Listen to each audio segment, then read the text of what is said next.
성이 나가지고 아벨을 갖다 돌로 죽임이 있었습니다. 모세율법에는 살인하는 자는 반드시 죽이라고 그랬는데, 그럼 가인이 아벨을 돌로 쳐 죽였는데 하나님께서 모세율법의 법으로 따지면 당장 죽여야 되겠는데, 그때는 모세율법이 없을 때이니만큼 하나님께서 그 가인에게 죽이지 않고 벌을 내리지 않았습니다. 벌을 조금 내려 결국 네가 그렇게 아우를 죽였으니까 넌 내 앞을 떠나서 넌 여기 있지 못하다 해가지고 결국 유랑민이 되듯이 그렇게 되기로 했습니다. 그러니까 모세율법을 따지면은 당장 죽여야 될 게지만, 그땐 너 사람을 죽이면은 너는 죽는다 하는 그런 말도 없었고, 사람을 죽이는 데에 대해서는 법이 거기에 기록되어 있지 않기 때문에 살인을 했지만은 그를 갖다가 심한 형을 내릴 수 없었던 것입니다. 그러면 그 외에도 여러 가지 제목이 있는데, 지금은 우리 대한민국에도 법이 있고 성경에도 법이 있습니다. 그러니까 모세율법 10가지 10계명이 있죠. 이 10계명을 아마 기독교인들 쳐놓고는 전부 10계명을 중심으로 해가지고 그게 죄다 죄가 아니다 하는 것을 거기서부터 마음에서 양심의 가책을 받고 우리 마음의 죄를 정하게 되고 이렇게 되는데, 그럼 전에 지은 죄로 말미암아 우리가 사망에 이르게 되는데, 여기서 뭐를 없애면은 다시 살 수 있냐면 죄를 없애면은 사는 길이 여기서 열립니다. 그래서 이제 사는 길을 주시기 위해서 예수님이 1900년 전에 오셔가지고 새로운 법을 줬습니다. 그럼 새로운 법을 어떻게 줬냐면, 옛날에 10가지 계명을 그대로 두면은 침례를 받아도 또 한 가지죠. 그렇지만은 예수님이 오셔가지고 새 언약을 줬는데, 새 언약은 6월절 성만찬 예식에 떡과 포도즙을 먹고 마심으로써 너희 속에 생명이 있다 하는 이런 아주 생명의 언약을 주었습니다. 그럼 생명의 언약을 우리 사는 법을 주는데, 이 사는 법을 주는 데 있어서도 전에 그 죄라는 것을 이걸 어떻게 해야 된다 이 말이에요. 그냥 없앨 수는 없는 게고, 전에 지은 거는 죄의 값은 사망이라고 했어요. 죄의 값은 사망이라는 건 6장 23절에 보면 죄의 삭은 사망이요 하나님의 은사는 그리스도 예수 우리 주 안에 있는 영생이니라. 그게 죄의 값은 사망이니까 언젠가는 우리가 죽어야 되는 것입니다. 그럼 이 죽는 것을 어떻게 아주 죽어버리면 곤란하니까 미리 죽는 법을 갖다가서 성서적으로서 우리 죄를 장해 지내는 법이 있는데, 그 장해 지내는 법을 하나 보겠습니다. 골로새 2장 12절이요. 너희가 세례로 그리스도와 함께 장사한 바 되고 또 죽은 자들 가운데서 그를 일으키신 하나님의 역사를 믿음으로 말미암아 그 안에서 함께 일으키심을 받았느니라.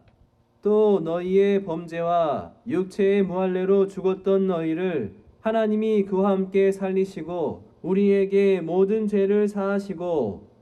여기 보면은 이 세례라고 하는 말은 씻는다는 뜻인데요. 이 원어에는 이 세례로 되어 있지 않냐고 바프테시마라고 우리 죄를 매장하는 걸로 되어 있습니다. 장례를 지내는 거. 장례 지내는 걸로 되는데, 그래서 침례라고 하죠. 침례라고 하는데 왜 그럼 여기다가 세례라고 썼느냐 하면은, 이건 천주교로부터 시작해서 선주교는 영세라고 하고 각 장로교, 감리교 이런 데는 이제 세례라고 합니다. 그 세례라고 하는 것은 물 조금 이마에다 이렇게 찍어 발라놓고 그렇게 하고 이제 살았다 이런 식으로 되어 있죠. 그러나 근본적 예수님으로부터 이 침례를 받는 것이 이제 쭉 내려오는데, 이 역사책을 보면은 예수님으로부터 초대교회 당시에는 전부 침례를 받았습니다.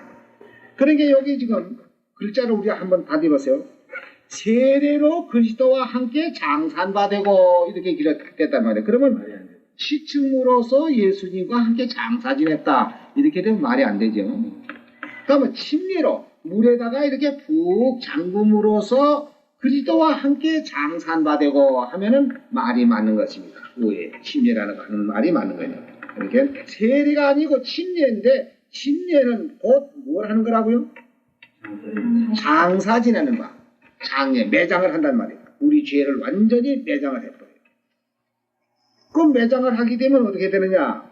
죄의 값은 사망이니까 우리가 죽어야 되니까 언제 죽어도 죽으니까 지금 의식적으로서 죽음을 미리 그만 장례식을 하는 것입니다. 장례한 바 되고 또 죽은 자들 가운데에서 예수님이 십자가에 돌아가셔서 무덤에 장례 지냈죠. 장례 지낸 후 3일 만에 부활하셨어요. 그 말씀과 같이 또 죽은 자들 가운데에서 그를 일으키신, 그를이라는 건 뭐냐면 예수님을 일으키신, 부활시키신 하나님의 역사를 믿음으로 말미암아 그 안에서 함께 일으키심을 받느니라. 누가 일으키심을 받죠? 침례 받는 사람이 이제 죽어서 장례를 지냈는데 죽고 난 후에 예수님을 살리신 것과 같이 그 사람도 새로 일으키심을 받는다 이겁니다. 이렇게 의식으로 우리 죽음을 먼저 맛보고 장례를 지내지 않으면 죄값으로는 언젠간 죽어야 돼요. 그러니까 이 죽음을 갖다가 미리 그만 예방을 해버리는 것입니다. 옛날에 호일자병이라고 한다든지 무슨 이런 병마가 올 때에는 미리 예방하듯이 우리 죽음을 미리 예방을 해서 죽어서 죄를 그만 없애버려요. 그래서 죽은 사람은 죄 때문에 죽었고 다시 일으키는 거는 누구 때문에 일으키죠? 예수님을 죽은 가운데에서 일으키신 하나님의 역사를 내가 믿기 때문에 나도 이제 죽어서 장례 지냈고 예수님을 살리신 것과 같이 나도 새로 일으키심을 받는다. 그와 같이 우리 죄를 지금 침례를 받음으로써 이제 그 과거의 죄는 완전히 정리되는데 그 죄 때문에 내가 사망이 왔고 이런데 이제 죄를 없이 해줬는데 침례를 받음으로써 죄는 없어졌지만 깨끗한 몸이 또 이 세상에 사니까 자연히 우리 이목이 있고 뭘 보는 것이다. 세상에 이 눈이 이거 있다고 해서 이 보는 거 자꾸 함부로 봐도 이거 안 되는 거예요. 이 눈 잘못 보면 그만 큰 범죄를 하는 수가 있고 또 이 귀가 있다고 해서 이 귀가 자꾸 뭐 들으면 좋은 줄 알아도 이게 좋은 말 들어야지 나쁜 말 들어보면 이 귀가 범죄를 또 해요. 그러니까 세상에 모든 불의한 것이 죄라고 했습니다. 그럼 또 죄 지면은 또 죽는 거 아닙니까? 그럼 매일 뭐 하루 한 번씩 침례를 받다가 집회해야 안 되겠느냐 이렇게 생각하는데 그럼 우리는 어떤 것이냐? 죄를 없이 했으면 죄를 짓지 않도록 만들어줘야 된다. 좀 이렇게 예를 들어 말씀드리자면은 요새는 과학이 발달됐고 이러기 때문에 바다의 어장들 저 바다에 가서 고기를 그저 많이 잡아가지고도 지금 그거 다 처리합니다. 근데 옛날에는 저 묵호지방에서 수림이 이런 고기를 잡든지 너무 많이 잡혀도 큰 걱정이라고. 왜 걱정이냐면 처리를 못해서. 그게 뭐 금방 어떻게 다 팔리면 당해지만은 죽은 고기 그저 하루 이틀만 주면 냄새 나고 썩고 이러니까 그 냉장에 썩어지면 그만 바다에다 퍼내밀고 이러는 일들을 하고 있죠. 그렇지 않으면 이제 그 고기가 다 썩어서 못 먹을 정도 되기 전에 소금을 쳐놓으면 좀 담그면 오랫동안 견딜 수 있습니다. 근데 요새는 과학이 발달해서 냉동실을 만들어가지고요. 벌써 이 어장에 나간다고 할 것은 냉동실부터 먼저 만들어가지고 고기 잡는 쪽 하고다 그만 냉동실에 지금 다 얼어버려요. 얼으면 암만 실이 가더라도 썩질 않습니다. 그래가지고 이제 각 시장으로 빠져서 나와가지고 뭐 고기 잡은 거죠. 한 달 후에라도 팔아먹고 2달 후에라도 팔아먹고 이렇게 해서 할 수 있는 거 뭐냐고. 우리가 죄를 없이 하는 것이 문제보다도 그 없이 하는 죄가 오래 유지할 수 있는 이것이 가장 중요한 건데요. 그럼 우리는 어떻게 해서 죄를 없이 그냥 오래 유지할 수 있느냐 하면은 성한고기 잡아서 소금을 치는 것과 같이 우리 속에다 생명을 넣어야 됩니다. 생명을 넣어야 되는데 어떤 사람은 침례가 여기 침례라고 하지 않으시게 세례라고 하니까 씻는다. 그래서 장로이나 감히 물 여기 조금 얹혀놓고 그렇게 놓고는 이제 다 씻었다. 이제 깨끗하다. 이렇게 해서 하는데 이 침례라는 것은 우리 죄를 씻는 게 아니라는 것을 베드로 전서 3장 여기 21절에 보면은 잘 설명하고 있습니다. 물은 예수 그리스도의 부활하심으로 말미암아 이제 너희를 구원하는 편이 곧 세례라. 육체의 더러운 것을 제하여 버림이 아니요 오직 선한 양심이 하나님을 향하여 찾아가는 것이라. 저는 하늘에 오르사 하나님 우편에 계시니 천사들과 권세들과 능력들이 저에게 순복하느니라. 여기 침례받는 것이 우리 더러운 것을 씻는 것이 아니라. 그럼 더러운 것을 씻는 게 아니고 뭐냐? 오직 선한 양심이 하나님을 향하여 찾아가는 것이라. 그럼 선한 양심이 죄가 있고도 선한 양심이 가질 수 있습니까? 없이. 죄 가지고도 선한 양심을 가지고 있어요? 예. 하나님하고 우리 사이를 이 갈라지게 한 것이 무엇이냐 하는 것, 그것부터 우리가 알아야 되겠네요. 자, 이사야 59장 1절에서부터 보겠습니다. 여호와의 손이 짧아 구원 여호와의 손이 짧아서 구원치 못하신도 아니요 귀가 둔하여서 듣지 못하신도 아니라 오직 너희 죄악이 오직 너의 죄악이 너희와 너의 하나님 사이를 내었고 너희 죄가 그 얼굴을 가리워서 너희를 듣지 아니하게 함이니 이는 너의 손의 피가 너의 손가락의 죄악이 더러웠으며 너의 입술은 거짓을 말하며 너의 혀는 악독을 바람이라. 자, 이런데 이걸 가지고 선한 양심 하나님 찾아갈 수 있어요? 죄는 양심이 허락을 안 하는 것입니다. 내가 죄를 가지고서 나 깨끗하다 하나님하고 내가 동행할 수 있다 하고 하나님 뒤에 줄줄 따라다닐 수 있느냐면 그렇게 될 수가 없어요. 그러니까 여기 베드로 전서 3장 21절에 그 물은 하는 말은 여기 노아 홍수 때에 노아의 식구 8사람이 구원받은 그 물을 말하는데 이 물은 예수 그리스도의 부활하심으로 말미암아 이제 너희를 구원하는 편이 곧 세례라. 육체의 더러운 것을 제하여 버림이 아니요 오직 선한 양심이 하나님을 향하여 찾아가는 것이냐. 그러니까 죄가 완전히 다 청산되고 장려제 매장을 시쳐가지고는 안 되죠. 시청은 아주 죄의 뿌리가 남아있단 말이에요. 그 뿌리가 남아있으니까 언제든지 뿌리가 남아있으면요 저 산에 아카시아 나무 그 많이 있는데 어떤 사람 그 아카시아 나무 이걸 없애려고 비언해도 또 나오고 비언해도 또 나오고 애를 먹는 게라. 그래서 이 사람이 비다가 못해서 이래가지고 안 된다. 그래서 이제 그때는 막 꼬개를 가서 부럭지를 막 파내 그래요. 그래 놓으니까 이제 그게 안 나온다. 죄를 씻어서야 안 되죠. 그러니까 장애를 지내는 겁니다. 그렇게 해서 이제 완전히 죄의 뿌리를 빼서 내버리고 이제 선한 양심을 가지고 하나님을 향하여 찾아가는데 그럼 침례받고 또 지으면 어떡할까요? 그러니까 침례받고 죄를 짓지 아니하는 이 새 언약이 있습니다. 새 언약. 요한복음 6장 53절에서부터 예수께서 이르시되 내가 진실로 진실로 너희에게 이르노니 인자의 살을 먹지 아니하고 인자의 피를 마시지 아니하면 너희 속에 생명 없느니라. 내 살을 먹고 내 피를 마시는 자는 영생을 가졌고 내 살을 먹고 내 피를 마시는 자는 영생을 가졌고 마지막 날에 내가 그를 다시 살리리니 내 살은 참된 양식이요 내 피는 참된 음료라다. 내 살을 먹고 내 피를 마시는 자는 내 안에 거하고 나도 그 안에 거하나니 살아계신 아버지께서 나를 보내심에 내가 아버지로 인하여 사는 것 같이 나를 먹는 그 사람도 나로 인하여 살리라. 이것은 하늘로서 내려온 떡이니 조상들이 먹고도 죽은 것과 같지 아니하여 이 떡을 먹는 자는 영원히 살리라. 그러니까 예수님의 살을 먹고 예수님의 피를 마시면 우리 속에 생명이 들어가는 겁니다. 생명. 자, 생명이 들어가고도 또 썩는다면 어떡합니까? 생명이 들어가 있는데도 또 썩는다고 할 수가 없지요. 그러면은 때로는 이제 우리가 침례를 받고도 이 세상에 살다 보면 그 세상 사람과 같이 지내다 보니까 본의 아닌 불의한 것들이 더러 많이 있습니다.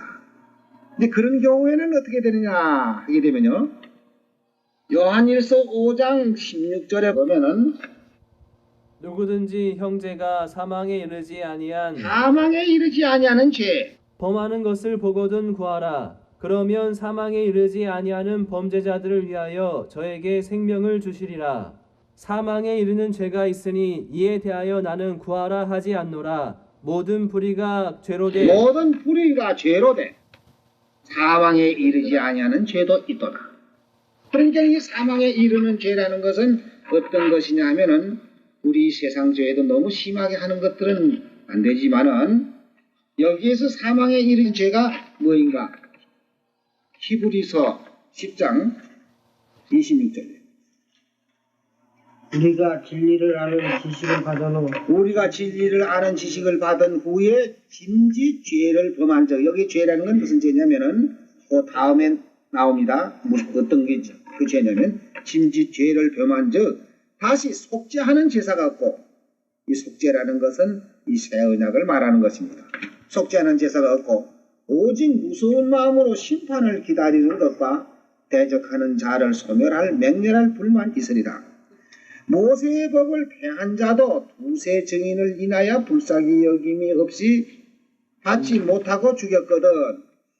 하물며 하나님의 아들을 밟고 자기를 거룩하게 한 언약의 피를 부정한 것으로 여기고 은혜의 성령을 욕되게 하는 자의 당연히 받을 형벌이 얼마나 더 중요하겠느냐 너희는 생각해봐라.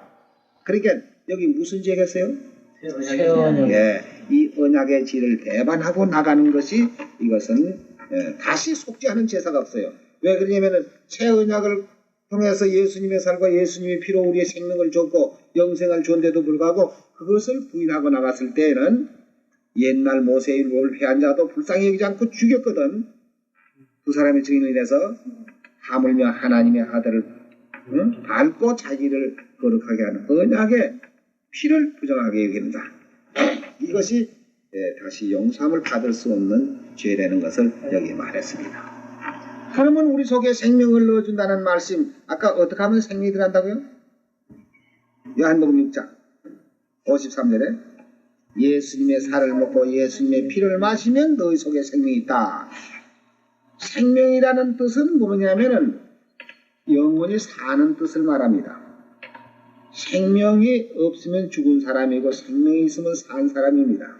그러니까 생명이 있는 사람에게는 죽음이 있질 않지요. 그냥 영생이 항상 살아가지고 있기 때문이요. 근데 예수님의 살과 예수님의 피를 어떻게 우리가 먹고 마시느냐? 예? 그것이 누가복음 22장에서 우리가 볼 수 있습니다. 누가복음 22장 7절입니다. 유월절 양을 잡을 무교절 일이 이른지라 예수께서 베드로와 요한을 보내시며 가라사대 가서 우리를 위하여 유월절을 예비하여 우리로 먹게 하라. 여기 보면 유월절 양을 잡을 무교절이 이른지라 예수께서 베드로와 요한을 보내시며 가라사대 가서 우리를 위하여 유월절 예비하라 그랬는데, 모든 교회 가운데는 유월절이라는 걸 듣지도 못하고 보지도 못했기 때문에 이 유월절 얘기만 하면 이건 모세율법으로만 생각합니다. 모세율법에 양 잡고 소 잡고 유월절 지킨 그걸로만 착각을 한다 이 말이에요.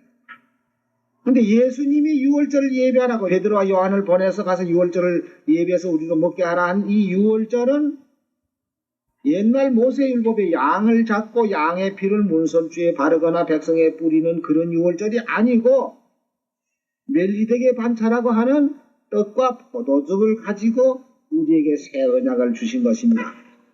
19절 보세요. 또 떡을 가져 살해하시고 떼어 저희에게 주시며 가라사대 이것은 너희를 위하여 주는 내 몸이라. 내 몸이라. 예수님이 내 살을 먹으면 너희 속에 생명이 있다는 게 이것이 내 몸이라. 너희가 이를 행하여 나를 기념하라 하시고 저녁 먹은 후에 잔도 이와 같이 하여 가라사대 이 잔은 내 피로 세운 새 언약이니 온 너희를 위하여 붓는 것이니라. 이렇게 해서 여기 새 언약이라는 말씀인데 이 새 언약은 예수님이 이 세상에 오시기 전 약 650년 그 이전에 에레미야 선지자가 여기서 예언을 했습니다. 에레미야 31장 31절이요. 나 여호와가 말하노라. 보라, 날이 이르리니 내가 이스라엘 집과 유다 집에 새 언약을 세우리라. 나 여호와가 말하노라. 이 언약은 내가 그들의 열조의 손을 잡고 애굽 땅에서 인도하여 내던 날에 세운 것과 같지 아니할 것은 내가 그들의 남편이 되었어도 그들이 내 언약을 파하였음이니라. 나 여호와가 말하노라. 그러나 그날 후에 내가 이스라엘 집에 세울 언약은 이러하니 곧 내가 나의 법을 그들의 속에 두며 그 마음에 기록하여 나는 그들의 하나님이 되고 그들은 내 백성이 될 것이라.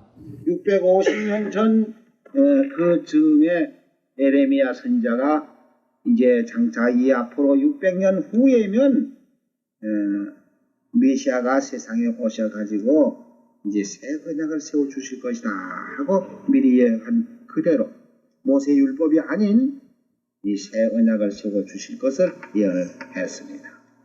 이 새 언약은 우리로 하여금 무조건 사는 법을 줬어요. 생명의 법을 줬단 말입니다. 사는 법. 그러면 히브리 8장 6절에 보면 어떻게 연결이 되어 있는가 한번 가서 보겠습니다. 그러나 이제 그가 더 아름다운 직분을 얻으셨으니 예, 그가라고 하는 말은 누구죠? 예수님이 더 아름다운 직분을 얻으셨으니 이는 더 좋은 언약으로 세우신 더 좋은 언약의 중보시라. 누가 중보시에요? 예수님이 새 언약의 중보시라. 저 첫 언약이 무흠하였다면 흠이 없었더라면 둘째 것을 요구할 일이 없었으려니와 저희를 허물하여 일러서되 주께서 가라사대 볼지어다 날이 이르리니 내가 이스라엘 집과 유다 집에 새 언약을 세우다. 여기 주께서 가라사대 하는 말은 에레미야 31장 31절에 기록되어 있는 말씀을 이쪽에다가 반복해서 지금 그 예언과 맞춰서 사도 바울이 진리를 증거하고 있는 그 말씀입니다. 13절에 보면 새 언약이라 말씀하셨음에 첫 것은 낡아지게 하신 것이 낡아지고 쇠하는 것은 없어져 가는 것이라. 그러니까 옛 언약으로서는 우리 죄를 정하여 줄 따름이요 그 죄에서 결국 죽을 수밖에 없는 우리를 이 새 언약으로서 생명을 얻고 영생을 얻는 이런 진리를 주었습니다. 고린도후서 3장을 보겠습니다. 새 언약이 어떤 것인가 여기 나오죠. 또 6절입니다. 저가 또 우리로 새 언약의 일꾼 되기에 만족해 하셨으니 의문으로 하지 아니하고 오직 영으로 함이니 의문은 죽이는 것이요 영은 살리는 것이라. 여기 지금 잘 보세요. 저가 또 우리로 하여금 저가는 누구냐면 예수님이 또 우리로 새 언약의 일꾼 되기에 만족해 하셨으니 의문으로 하지 아니하고 오직 영으로 하면 의문은 뭐죠? 의문은 구약 모세율법을 말하는 의문으로 하지 아니하고 오직 영으로 영은 새 언약을 말하는 겁니다. 영으로 함이니 의문은 죽이는 것이요 영은 살리는 것이라. 의문은 왜 죽이는 겁니까? 예? 정하는 거. 예. 율법 아까 로마서 7장에 거기 그런 말씀 있죠. 율법에 탐내지 말라 하지 않았더라면 내가 탐심을 몰랐겠는데 탐내지 말라 한 기록이 있었기 때문에 그것을 범으로 나는 죄가 스스로 죄인인 것을 드러내고 있습니다. 그러면 그 의문은 그 십계명은 우리로 하여금 죽게 하는 것이요. 왜냐하면 죄를 정하기 때문에. 그러나 죽게 된 거기에서 영은 살리는 것이다. 그 죄에서 죽을 수밖에 없는 인류를 거기서 구속해내신 그 영의 세운 것으로 중요해지는 것입니다. 그래서 돌에 서서 새긴 죽게 하는 의문의 직분도 영광에 있어 이스라엘 자손들이 모세의 얼굴에 없어질 영광을 인하여 그 얼굴을 주목하지 못하였거든 하물며 영의 직분이 더욱 영광에 있지 아니하겠느냐. 네, 정죄의 직분이 영광에 있었은즉 의의 직분은 영광이 더욱 넘치리라. 그러니까 우리가 지금 새 언약이 일꾼이 됐고 하나님의 백성이 되어 있습니다. 새 언약으로서 우리는 살리심을 받고 영생에 들어가는 이렇게 약속이 되어 있습니다. 그러니까 이제 침례 받으면은 일단 우리 과거에 지은 죄는 없어지고 이제 6월절 성만찬 예시 떡과 포도즙을 먹고 마심으로써 우리 속에 생명이 있게 되는 것입니다. 그러므로 우리는 이제 옛 의문에 속해 있는 사람이 아니고 새 언약, 새 율법에 속해 있는 사람이 되죠.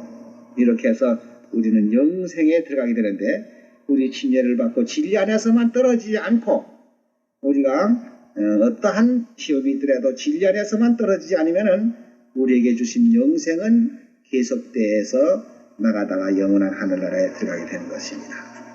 이 침례에 대해서는 여러 가지가 있지만은 우선 내 죄를 없이 하는 것과 또 생명을 받는 것과 이렇게 해서 옛 언약에서 벗어나서 새 언약으로 새 정부 밑에서 새 언약에서 우리가 살고 있는 하나님의 권속이 되는 것입니다. 오늘 이것으로서 침례식에 대해서는 마치겠습니다.